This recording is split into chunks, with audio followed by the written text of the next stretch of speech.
अस्सलाम वालेकुम। रमज़ान और हमारी सेहत में आपके साथ है निदा खान।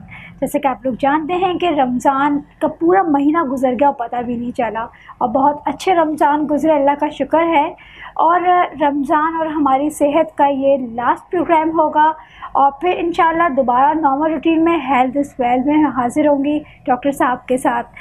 तो जैसा कि आपने देखा हमारा ये प्रोग्राम जो था उसमें बहुत ज़्यादा सारे हम लोग सब मसलों का हल जो है डॉक्टर फ़हीम साहब से हमने डिस्कस किया, और उन्होंने बहुत सारी टिप्स दी हम लोगों को, और रोज़ों के फ़ायदे बताए, नमाज के फ़ायदे बताए, और जो बीमारियों का था, जैसे हमने कैंसर पे बात की, और हार्ट पे और ब्लड प्रेशर पे, काफ़ी बीमारियों पे हम लोगों ने बात की थी।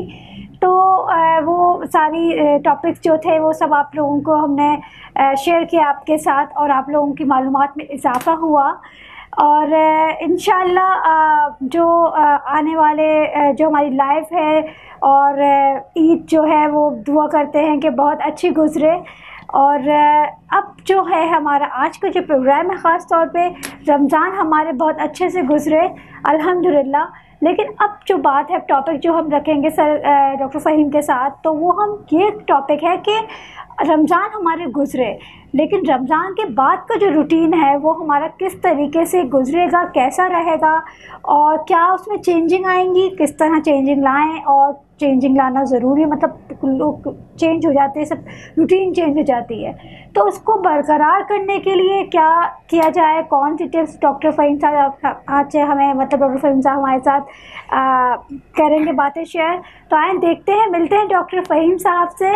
अस्सलाम वालेकुम डॉक्टर फ़हीम साहब। जी वालेकुम अस्सलाम निदा। कनाडा और दुनिया भर में प्राइम कनाडा टीवी देखने वाले मेरे तमाम नाजरीन को बहुत सारा प्यार और सलाम। बिल्कुल सही कहा आपने, रमज़ान और हमारी सेहत का यकीनन ये आज आखिरी प्रोग्राम है जी। और आज जब मैं ये प्रोग्राम करने आ रहा था तो बिलीव इन मी थोड़ी सी उदासी सी थी ना, सही। क्योंकि इस महीने में एक अजब समा होता है। सही कह रहे हैं। हर शख्स जो है ना, मतलब ऐसा लगता है कि आप रोज़े से, हर शख्स रोज़े से है। सही। और एक अजब सा माहौल होता है जी। जिसे कहते हैं ना कि रूहानियत सही सही बरस रही होती है। तो यकीनन ये आज हमारा आखिरी प्रोग्राम है, और आज इस प्रोग्राम में हमने पूरे रमज़ान इस बात की कोशिश की कि रमज़ान के महीने में, जो मेरे रब का महीना है, उसमें जहाँ पर हम नफ्स की सफाई, रूह की सफाई, बहुत सारी चीज़ें, मामलात को दुरुस्तगी कर रहे होते हैं, सही। रातों को जाग कर नमाज़ पढ़ रहे होते हैं, और हमने इबादत भी की अल्हम्दुलिल्लाह। उसके साथ साथ सेहत का मामला, और हमने कोशिश भी की कि डायबिटिक पेशेंट हो, हाइपरटेंसिव पेशेंट हो, कैंसर पेशेंट अपने आप को कैसे रमज़ान से अफादियत ले सकते हैं, फ़ायदा ले सकते हैं। इमोशनल हेल्थ की बात की, नमाज के फ़ायदे के। आज हम कोशिश करेंगे कि ये जो रमज़ान का महीना था, ये जो 30 रोज़े थे, यकीनन ना कि सिर्फ कनाडा में, पूरी दुनिया में इस कोरोना की वबा की वजह से बहुत सारी चीज़ें जो हम करना चाहते थे इज्तिमाई इबादत के हवाले से, जिसके शायद कोरोना की वजह से कुछ पाबंदी रही और कुछ मुश्किलात का सामना करना पड़ा। और अगर मैं ये कहूँ कि दुनिया भर के मुसलमानों को यकीनन एक इम्तिहान से गुजरना पड़ा, क्योंकि रमज़ान का महीना रोज़ों का रखना एक अलग समा है, एक कैफियत है अपने रब के साथ। जी, सही कह रहे हैं। लेकिन ज़रूरी ये है कि ये जो रमज़ान का महीना हमने गुजारा, बिल्कुल ऐसे ही है जैसे आप किसी फील्ड के माहिर हो, आप कोई काम करते हो, IT एक्सपर्ट्स हो, फिर स्पोर्ट्स हो, आप खिलाड़ी हो, इंटरनेशनल प्लेयर हो, आपको कहीं भेजा जाए ट्रेनिंग के लिए, तुम जाओ, ये 30 दिन है, इसमें तुम ट्रेनिंग लेकर आओ। उस ट्रेनिंग का क्या मकसद होता है? ट्रेनिंग का मकसद ये होता है कि आप ट्रेनिंग लेकर जब बाहर निकलें तो आप उस ट्रेनिंग को अपने लाइफ में इम्प्लीमेंट करें, या अपने काम में वो नज़र आए, वो छलके कि हाँ आप ट्रेनिंग लेकर आए।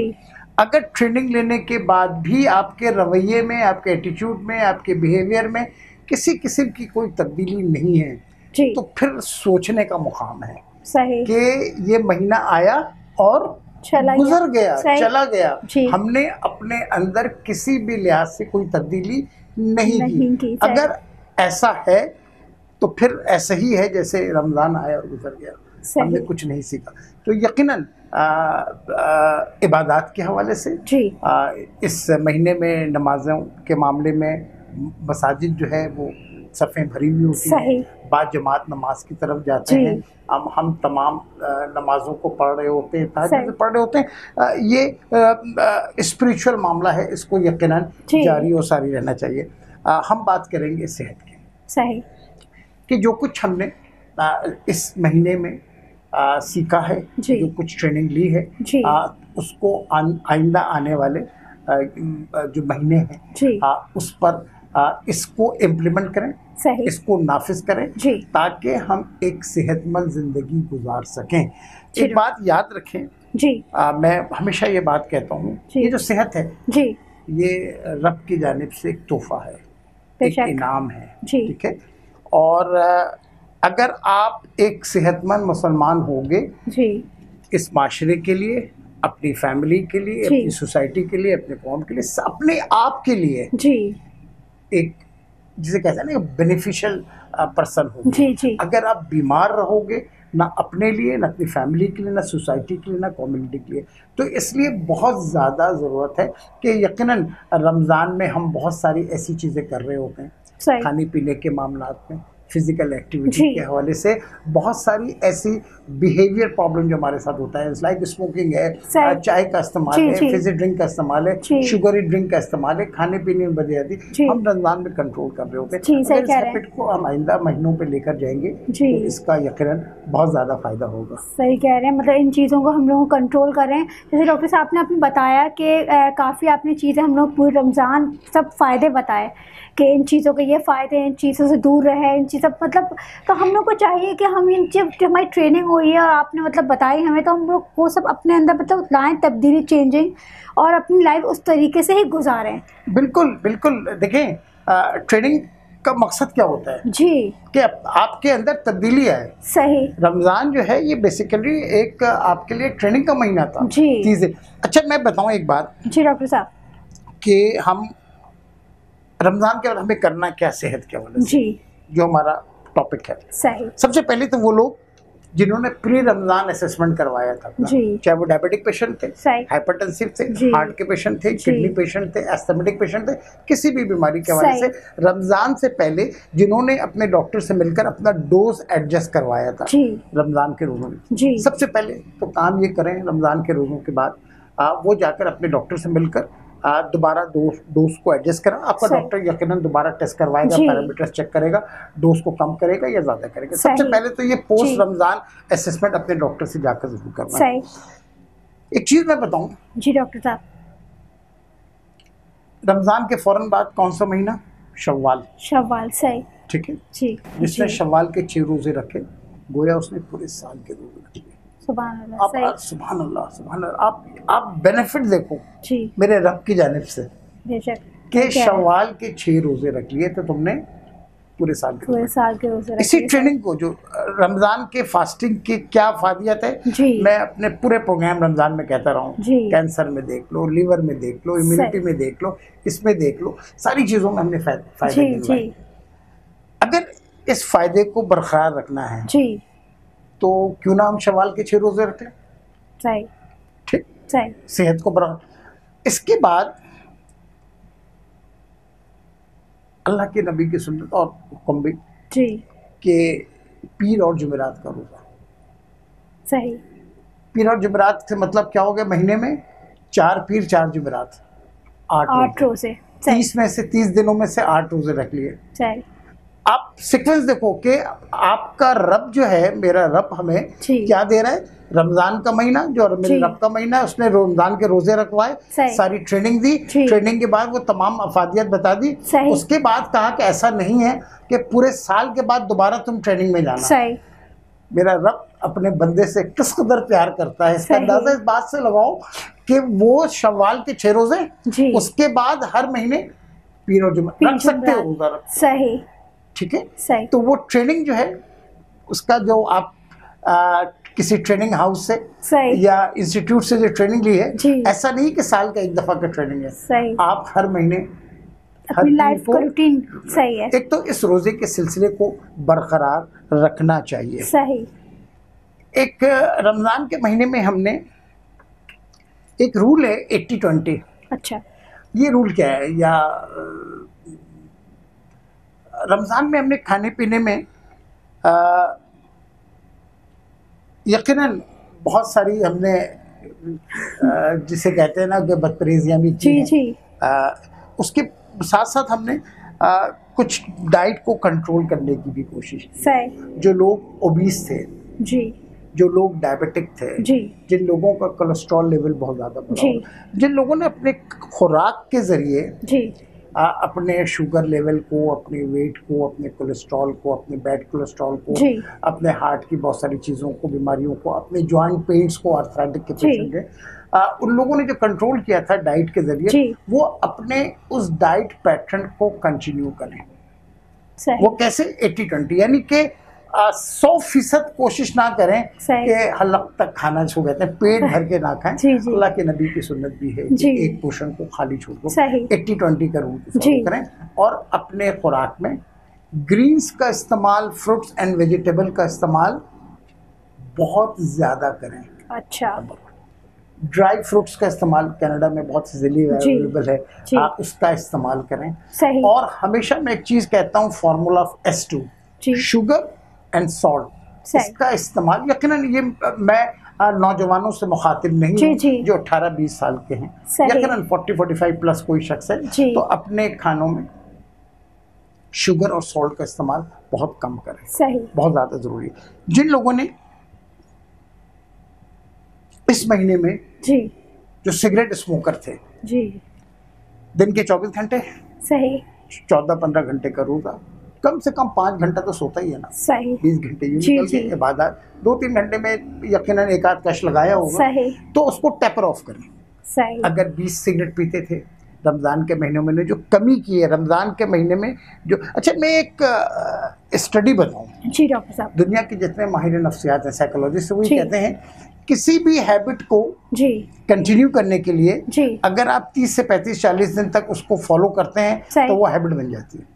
अच्छा, इसी तरह रमज़ान के रोज़ों में जो लोग स्मोकर थे और उन्होंने रमज़ान के रोज़े भी रखे अल्हम्दुलिल्लाह, तो वो जो सिगरेट का कोटा प्री रमज़ान कोटा था 20, 25, 30 का, वो रमज़ान में कम होकर 8-10 का रह गया। तो मैं ये भी नहीं कह रहा कि 100% छोड़ दो भाई, वो जो 8-10 का कोटा उसको बरकरार रखो और उसको भी आहिस्ता आहिस्ता करो।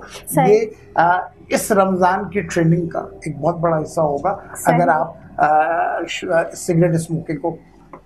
तरावियाँ ता कराते जी, रातों का आपने नमाजें पढ़ी, तरावियाँ पढ़ी, 20 रकात, उसमें फिजिकल फिटनेस, हमने नमाज के प्रोग्राम में भी जॉइंट्स के हवाले से बहुत सारी बात की। और एक काम और किया हमने जी डॉक्टर साहब, मुसलमान जो है रमज़ान के रोज़ों के में ऐसा नहीं करता, आज मेरा रोज़ा है, सहरी किया, सो गए, फजर पढ़कर सोए, जोहर में उठे, जोहर में उठा, देखा, बार-बार नमाज पढ़ी घर में ही, फिर सो गए, फिर असर में उठे, तो चलो भाई कुछ कर लें, सौदा वौदा ले आए, कुछ फल वल ताकि रोज़ा गुजर जाए। ये फिर रोज़ा रखना थोड़ी हुआ, मेरे रब को फाका कशी नहीं चाहिए, सही, मेरे रब को रोज़ा चाहिए तमाम तर एक्टिविटी के साथ, सही, रोजमर्रा के तमाम मामलात और मामूलात के साथ चाहिए जी, फाका कशी नहीं चाहिए मेरे रब को, सही, कि बस पढ़े सो गए, नमाज पढ़ लूंगा, हाँ। अच्छा, कुछ लोग तो मतलब भूखे सो रहे होते हैं, नमाज भी नहीं, मतलब गुजार देते पूरा रोजा, फजर पढ़ के सोते, असर में उठते हैं, हाँ सही, असर, तो फिर खुदा के वास्ते ऐसा ना करें। अच्छा, जिन लोगों ने नमाज को, मैं उन लोगों की बात कर रहा हूँ जिन्होंने रमज़ान के बॉन्टीज को रीप किया, मतलब उस रहमत की बारिश को अपने दामन में समेटा है, ठीक है ना, अपने दामन को। मैं उन लोगों की तो बात ही नहीं कर रहा जो रमज़ान पे रहमत की बारिश बरस रही हो और आप सो रहे हो, मैं उनकी बात नहीं कर रहा। जिन लोगों ने इसकी वजह से फिजिकल एक्टिविटी अपने रूटीन पे ले आए, जो सारा साल नहीं करते। और मैं बताऊं कि अगर आप ये सोचेंगे ना, यार ईद के 3 दिन गुजार लूं, चौथे दिन से मैं देखना मैं बिल्कुल वही करूंगा, नहीं, वो चौथा दिन नहीं आता, सही, मतलब फर्स्ट डे बस ईद फर्स्ट डे गुजार ली। कैनेडियन सिनेरियो में ईद के 3 दिन तक कहाँ तफरीह होती है, ईद के दिन में लोग जॉब में जा रहे हो। सही।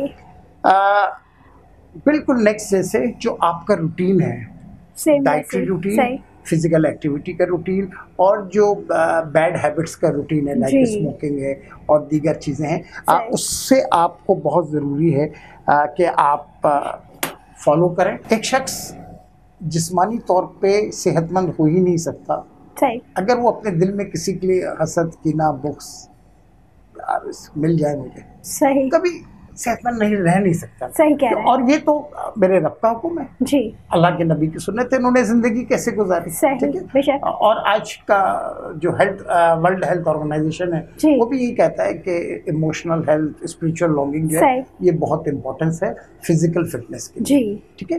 तो जो इमोशनल बैगेज में हमने जो कुछ समेटा है, जी, सब्र, रोजे में क्या किया हमने, सब्र ही तो क्या है ना, सब्र का इम्तिहान, ठीक है। कभी ऐसा होता है निदा, आप सोचो कि आप जॉब में चली गई हो बगैर कुछ खाए पिए, 10-11 बजते नहीं है, आप ब्रेक का इंतजार करते हो, या ब्रेक हो मैं जाकर कॉफी लूं, टिमोटन जाऊं कॉफी लूं और ये वो करूं, ऐसा ही है ना। जी जी। लेकिन रमजान में क्या होता है यार, भूख ही नहीं लगती, सब्र ये अल्लाह की तरफ से होता है।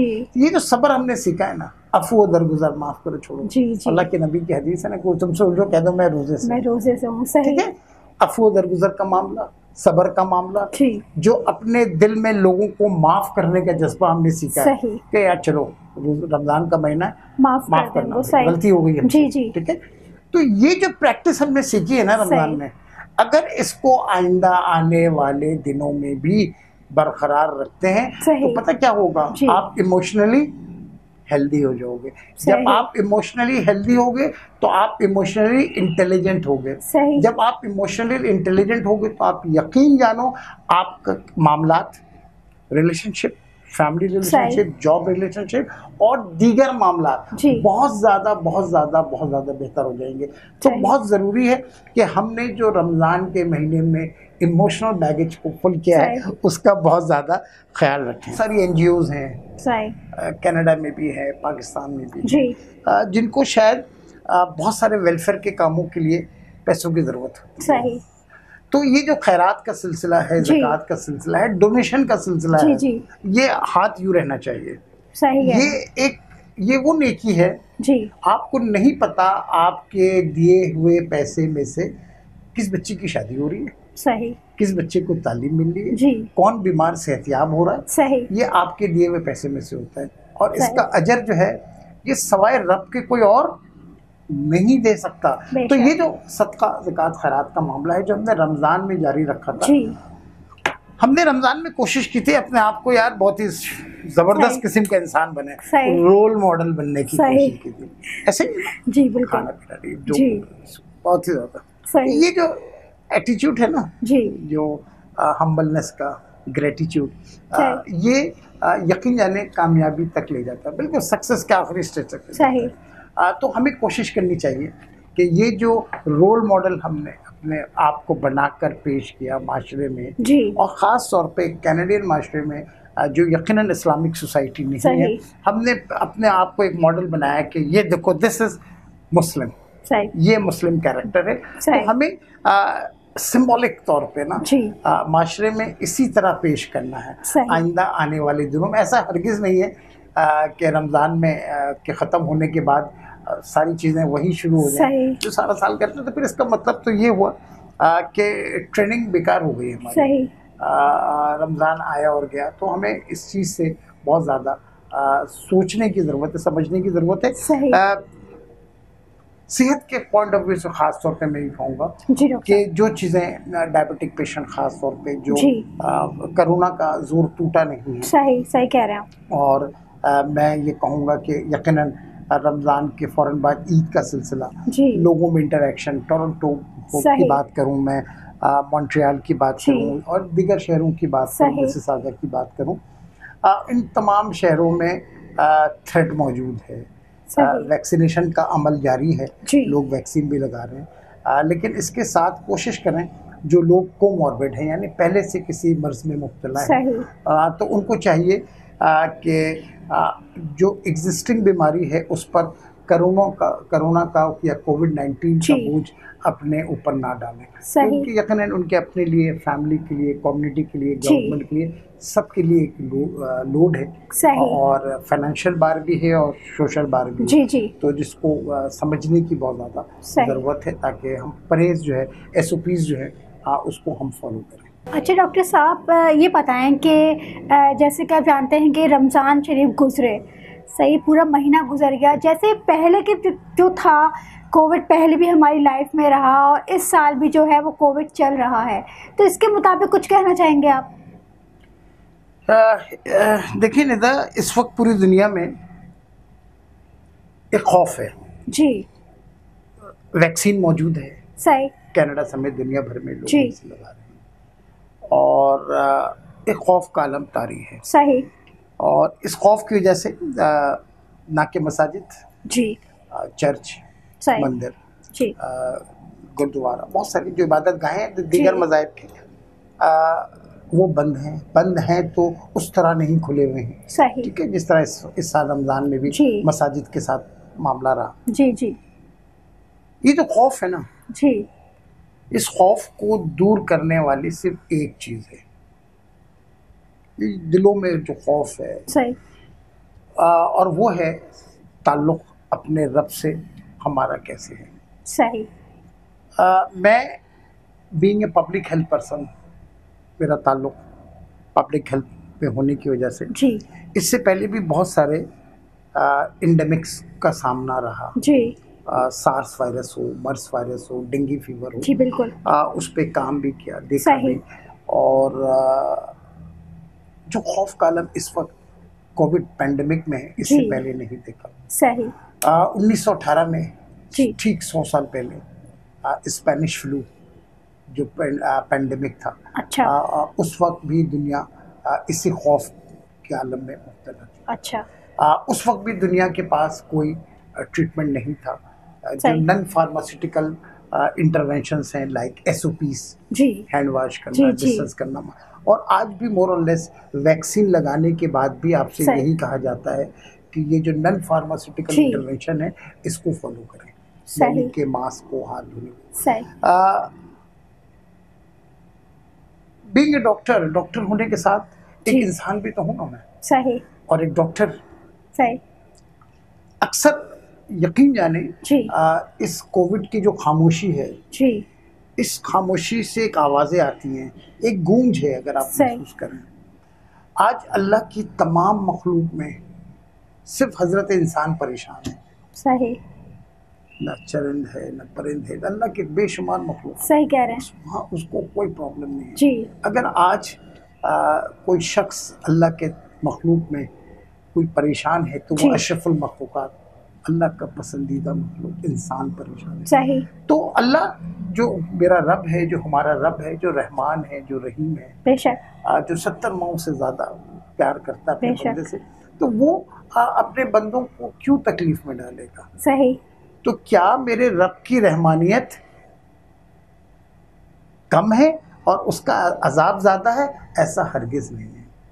सवाल ये है कि कहीं हमसे कोई भूल, कोई गलती तो नहीं हो रही। सही। मेरे रब को जो चीज़ सबसे ज़्यादा पसंद है निदा, मैं आपको बताऊं जी, वो है तौबा। जब उसका बंदा लौटता है उसकी तरफ जी और अपने गिड़गिड़ाता है आंसुओं के साथ, सही, और तौबा करता है, आंसुओं से तौबा करता है, सही, मेरा रब माफ करता है अपने बंदे को। बेशक। यकीन जाने इस वक्त शायद जो सबसे ज़्यादा ज़रूरत है वो है तौबा की। हमें आखिरी रातें बाकी हैं जी, बीइंग ए मुस्लिम जी, हमें अपने रब से गिड़गिड़ा कर बच्चों की तरह मांगना है। सही बात है कि मेरा रब हमें माफ़ कर दे, और ये उसी वक्त माफ़ करेगा जब हम उसकी तरफ लौटेंगे, तौबा की तरफ लौटेंगे। जब हम तौबा की तरफ लौटेंगे तो मेरा रब रहमान है, बेशक, 70 माओं से ज़्यादा प्यार करता है। तो यकीन जाने निदा, ये सारी चीज़ें, खौफ जो है ना जी, ये इंसान को मारती है। सही। तो हम तमाम चीज़ें अपनी ज़िंदगी के मामलात, अपने मामलात रूटीन के हिसाब से करें, लेकिन इस बात पर ज़रूर गौर करें जी कि कहीं मेरा रब हमसे नाराज़ नहीं हो गया। सही कह रहे हैं आप। और अगर मेरा रब हमसे नाराज़ है तो उसको मनाने के एक ही तरीक़ा है, सही, कि या अय्युहन्नास, चलो तौबा की जानिब। जब हम तौबा करेंगे तो इंशाल्लाह मेरा रब हमें माफ़ भी करेगा, और क्यों ना करे माफ़, कि मेरा रब तो रहमान है, मेरा रब तो रहीम जी। तो यकीनन ये मैसेज तो नहीं है, being a doctor, being a human being, feel होता है इंसान को कि यार हमारा रब हमसे नाराज़ है। तो इसका बेहतर तरीक़ा यही है कि ये जो आखिरी एक आध दिन रह गए जी, शायद इन्हीं में शब क़द्र की रात हो, सही, तो हम अपने रब को मना लें और रब हमारा हमें बच्चों की तरह माफ़ कर दें। आमीन इंशाल्लाह। सही। अच्छा डॉक्टर साहब, बहुत बहुत शुक्रिया। और आज का प्रोग्राम जो था हमारे व्यूअर्स को पसंद आया होगा, और डॉक्टर साहब से बहुत सी बातें हुई, बहुत हर टॉपिक पे मतलब बात हुई, और बहुत अच्छी डॉक्टर साहब ने एडवाइस दी, टिप्स बताई, तो प्लीज़ उसको फॉलो करें। और बहुत बहुत शुक्रिया डॉक्टर साहब, वैसे मैं आपका शुक्रिया अदा करना चाहूँगी। और ये रमज़ान हमारी सेहत का प्रोग्राम जो है माशाल्लाह बहुत ही अच्छा गया, फीडबैक बहुत अच्छा है, और बहुत बहुत शुक्रिया। हम कुछ मिस तो नहीं कर रहे, हम मिस ये कर रहे हैं कि निदा अपना मुबारकबाद खुद देंगी। बहुत बहुत दिल की गहराइयों से ईद मुबारक, इस दुआ के साथ कि अल्लाह आपके घर में, आपके आंगन में बहुत सारी खुशियाँ लाए, ज़िंदगी में कभी कोई दुख ना रुलाए, कोई गम ना सताएं, हमेशा खुश रहें, मुस्कुराते रहें और लोगों में खुशियाँ बांटते रहें। थैंक यू डॉक्टर साहब, बहुत बहुत शुक्रिया। अच्छा नाज़रीन, जैसा कि आप लोग जानते हैं रमज़ान का हमारा लास्ट प्रोग्राम था, सेहत रमज़ान हमारी सेहत का। तो इंशाल्लाह हम दोबारा मिलेंगे, और मेरी तरफ़ से आप सबको बहुत बहुत दिली ईद मुबारक। और जैसा कि डॉक्टर साहब ने कहा कि आप जैसे जो चीज़ आपने रमज़ान के रूटीन में जो आपने रखी, वो अपना फॉलो वैसे ही कीजिए, सारी चीज़ें चेंजिंग मत लाइए, और इसके साथ बहुत अच्छी इंशाल्लाह लाइफ गुजारें। और मेरी दुआ है, और दुआओं में याद रखें। अल्लाह हाफ़िज़।